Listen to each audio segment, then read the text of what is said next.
लग्नाची बेडी या मालिकेच्या आजच्या भागामध्ये आपण पाहणार आहोत. सिंधू तिचा चेहरा पदराने झाकत पटकन सावीच्या रूममध्ये जाते. सावी त्या ठिकाणी खेळत बसलेली असते, तर सिंधू आजूबाजूला कोणी नाही हे बघून तिच्या चेहऱ्यावरील पदर बाजूला करते आणि सावीला हाक मारते. आणि समोर सिंधूला बघून सावीचा आनंद गगनात मावेनासा होतो. ती पटकन तिला मिठी मारते. तर दुसरीकडे राजश्री खूप दमलेली असते. ती स्वतःचे पाय दाबत असते. त्याचवेळी रत्नाकर त्या ठिकाणी येतो. तो हसतच राजश्रीला विचारतो की काय आजीबाई, नातवंडांसोबत खेळून दमल्यात का? त्यावर राजश्री म्हणते, हो ना, या दोन्ही मुलांच्या मागे पळून पळून खरंच खूप दमायला झाला आहे. आणि ते ऐकून रत्नाकरला हसू येतं. तो राजश्रीला म्हणतो की मग आता एक काम कर, उद्यापासून माझ्यासोबत वॉकला चल, म्हणजे तुझाही थोडा व्यायाम होईल आणि मुलांना सांभाळण्यासाठी तुझ्यात स्टॅमिनासुद्धा येईल. मात्र राजश्री म्हणते की मला त्याची काही गरज नाही, कारण घरामध्ये माझं खूप चालणं होतं आणि तेच माझ्यासाठी पुरेसं आहे. आणि त्यावर रत्नाकर तिला समजावतो की तुम्हा बायकांचं ना हेच चुकतं, घरात चालणं वेगळं आणि बाहेर वॉकला जाणं वेगळं. मात्र राजश्री काही ऐकूनच घेत नाही. ती म्हणते की तुम्हाला माहिती आहे ना माझ्या मागे कामाचा किती व्याप असतो, मग हे सगळं सोडून मी तुमच्यासोबत बाहेर फिरायला कशी येणार? आणि मग त्यामुळे रत्नाकर देखील तिला आग्रह करत नाही. आणि मग त्यानंतर ते दोघे जण एकमेकांचा हात हातात घेऊन गप्पा मारत बसतात. राजश्री म्हणत असते की आपल्या राघवचं कुटुंब आता पूर्ण झालं. मला खरंच खूप आनंद झाला आहे. आपली दोन्हीही नातवंड किती गोड आहेत ना. त्यावर रत्नाकर म्हणतो, अगदी खरं बोललीस. आणि रक्त रक्ताकडेच ओढ घेतं हे सुद्धा अगदी खरं आहे.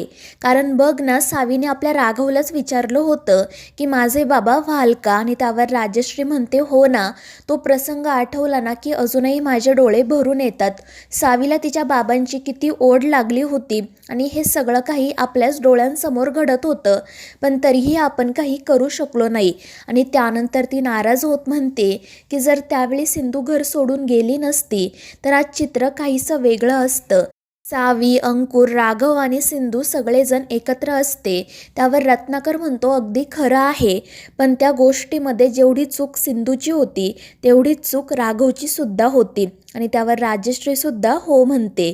तर दुसरीकडे सिंधूला बघून सावीला खूप आनंद झालेला असतो. सिंधू सुद्धा सावीला जवळ घेऊन खूप रडत असते. आणि मग त्यानंतर सावी तिला विचारते की आई, तू नक्की कुठे गेली होती? तुला माहिती आहे का, मला खूप ताप आला होता आणि त्यात तू माझ्यासोबत नव्हती, म्हणून मला खूप वाईटही वाटत होतं. मला असं वाटलं की तू मला विसरली. आणि त्यावर सिंधू रडतच म्हणते की नाही ग बाळा, आई कधी आपल्या मुलांना विसरते का?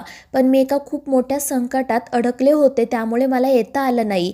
त्यावर सावी तिला विचारते, मग आई तुला त्या संकटामधून बाहेर कोणी काढलं? त्यावर सावी सांगते की एका खूप चांगल्या काकांनी. आणि त्यावर सावी विचारते, पोलीस काकांनी का? तर सिंधू म्हणते, नाही, त्यांच्यापेक्षाही चांगल्या काकांनी. आणि मग त्यानंतर ती सावीला समजावते की आता आपल्याला पुन्हा दहीगावला जायला हवं. मात्र सावी म्हणत असते की मी एकदा पोलीस काकांना आणि विनूला भेटून येऊ का? मात्र सिंधू म्हणते की नाही, आपल्याला कोणालाही काही न सांगताच दहीगावला जायला हवं. आणि मग ती सावीची बॅग घेते आणि मग त्या दोघीजणी लपत छपत घराबाहेर पडतात. तर दुसरीकडे राजश्री रत्नाकरला म्हणत असते की आता घरातलं कोणी काही म्हटलं ना तरी मी आपल्या नातीला आपल्यापासून कधीच दूर करणार नाही. आणि त्यावर रत्नाकर देखील हो म्हणतो. आणि मग राजश्री सावीला बघण्यासाठी तिच्या रूमकडे जाण्यासाठी निघते, पण सावी त्या ठिकाणी नाही हे बघून राजश्री घाबरते. ती सगळीकडे सावीचा शोध घेते, पण सावी तिला कुठेही सापडत नाही. त्यानंतर राजश्री इतरही रूममध्ये जाऊन चेक करते, पण सावी कुठेही न दिसल्यामुळे तिला शंका येते की नक्कीच सिंधू सावीला घेऊन गेली असणार. तर दुसरीकडे सिंधू सावीला घेऊन दहीगावला जाण्यासाठी निघालेली असते, पण वाटेमध्ये दोन मुलं त्यांना अडवतात. सिंधू त्या मुलांना सांगते की आमची वाट सोडा, पण ती मुलं काही बाजूला होत नाही. ती सिंधूसाठी गाणी म्हणत असतात आणि तिला सांगतात की चल आमच्या गाडीवर बस, उगाच तुझ्या या नाजूक पायांना त्रास कशाला? आणि त्यामुळे सिंधू त्यांच्यावर खूप चिडते. ती त्यांना सांगते की तुम्ही बऱ्या बोलाने बाजूला व्हा, नाही तर. मात्र ती मुलं सरळ सिंधूचा हातच पकडतात. त्यामुळे सिंधू खूप चिडते. ती त्या मुलांच्या तावडीतून सुटण्याचा प्रयत्न करत असते, पण ती मुलं सावीचा देखील हात पकडतात आणि त्यामुळे सिंधूला काय करावं ते सुचत नाही. तर ती मुलं हसतच सिंधूला सांगतात की जर तू आमच्या गाडीवर बसली तरच आम्ही या बारक्या पोरीचा हात सोडू, नाहीतर तिलाच आमच्यासोबत घेऊन जाऊ. मात्र त्याच वेळी राघव त्या ठिकाणी येतो आणि चाललेला हा सगळा प्रकार बघून तो मोठ्याने ओरडतो आणि राघवला बघून ती दोन मुलं तेथून पळून जातात. तर राघव पटकन सावीजवळ जात ती ठीक आहे की नाही याची चौकशी करतो. तर सावी हसून त्याला ती ठीक असल्याचं सांगते. राघवला बघून तिला खूप आनंद झालेला असतो आणि मग त्यानंतर राघव तिला म्हणतो की आता तू बाबांना सोडून कुठेही जायचं नाही आणि ते ऐकून सावी रडतच त्यांना मिठी मारते. मात्र त्यानंतर तो सावीला सांगतो की तू त्या ठिकाणी जाऊन बस, मला तुझ्या आईसोबत बोलायचं आहे. आणि मग सावी बाजूला जाऊन बसते. तर राघव सिंधूवर खूप चिडलेला असतो. तो सिंधूला विचारतो की तू माझ्या मुलीला घेऊन नक्की कुठे चालली होती. त्यावर सिंधू म्हणते की ती माझीसुद्धा मुलगी आहे आणि तुम्हाला काय वाटलं, तुम्ही मला खोट्या केसेसमध्ये अडकवून माझ्या मुलीपासून दूर करू शकता का. त्यावर राघव म्हणतो की सिंधू तू खूप मोठी चूक केली आहे. आता बघ मी तुझ्यावर इतके चार्जेस लावतो ना की तुला बेलसुद्धा मिळणार नाही आणि तू पुन्हा कधी सावीचा चेहरासुद्धा बघू शकणार नाही.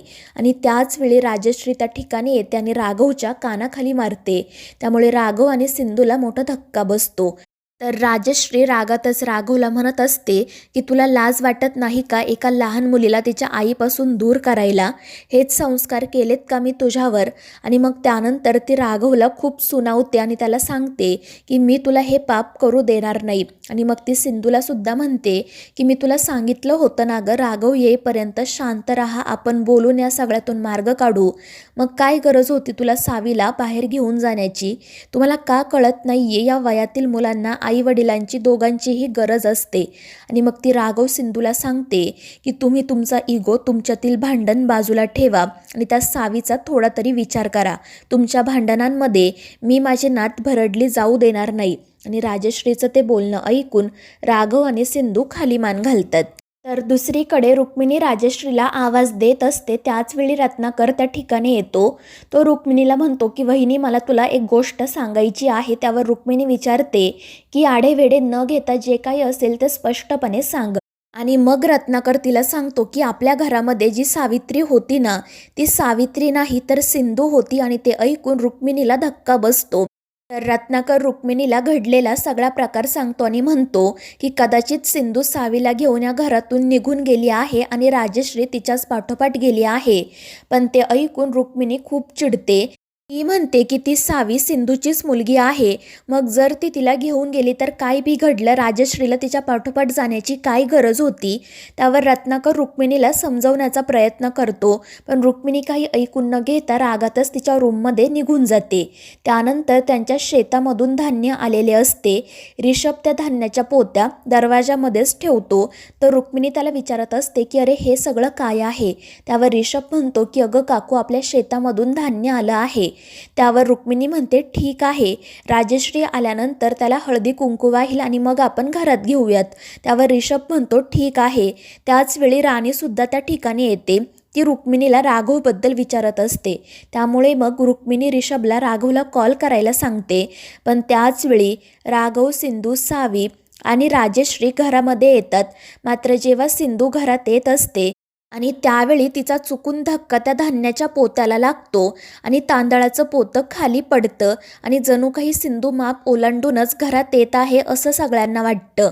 आणि त्यामुळे राणी खूप चिडते. ती रागातच सिंधूकडे बघत असते.